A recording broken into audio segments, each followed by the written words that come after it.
What is Rohs? Rox is our spring concert. I couldn't tell you what it stands for, though. Rock's concert was a tradition of Dondero High School.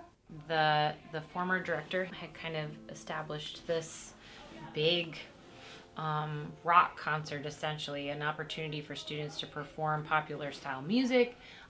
They always included a band of some sort. We try to utilize student talent as opposed to me hiring it. And so when the high schools, when Kimball and Dondero combined, my predecessor had decided to take one of the concerts from both programs. Rocks is what is brought from the Dondero tradition. What do you think is the hardest part of the preparation process for Rohs? Probably the two biggest that I see is kind of bringing the band together.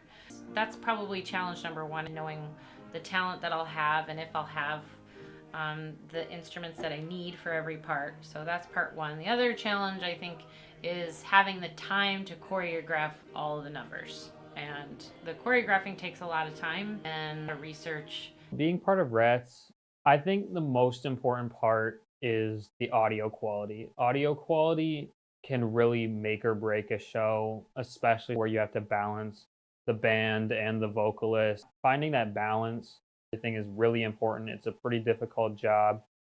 But yeah, it's a lot of things packed into a short amount of time. What is the auditioning process like for you? So I have a rubric that I use. I generally use that for every show that we do. I have a rubric, and I generally have some other colleague that watches, because I always think it's important for somebody that's not as invested in the students. In this case, a lot of times it's our middle school choir director. I've known Mr. Pavlovich since 6th grade. I've known Mrs. Williams since then, too. It's a little bit nerve-wracking when you walk into the room and they're both just sitting there blanked face, sitting in their chairs with clipboards. It's a lot of nerves. It always is. Like, I do this so much. I do this outside of school. You never know how people are going to react. But I've gotten to a point, like, I like how I sound, and I know what I'm doing. The nerves are just all the happiness coming out. I score my thoughts from every student's performance. He does his version, and then I combine the two, average them. And then I kind of just take all the scores. Generally, the top 12, 13 fall in that score.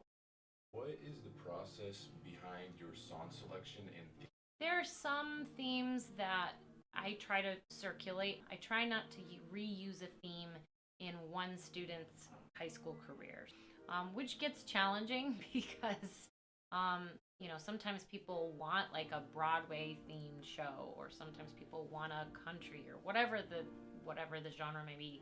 I don't really like to keep it that specific.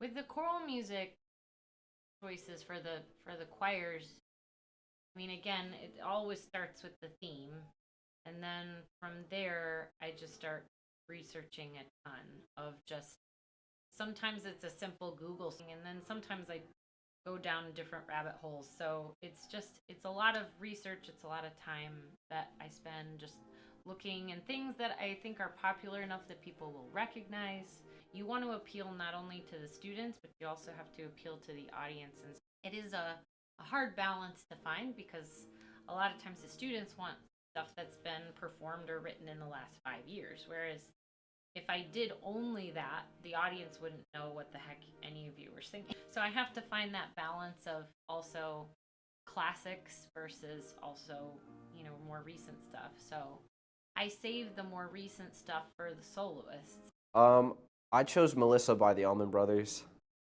Oh, it was a song about a journey, lone rock star missing home. It's just something I like to play, something that's fun to do. And then I save some of the classics and more widely known songs for the choirs.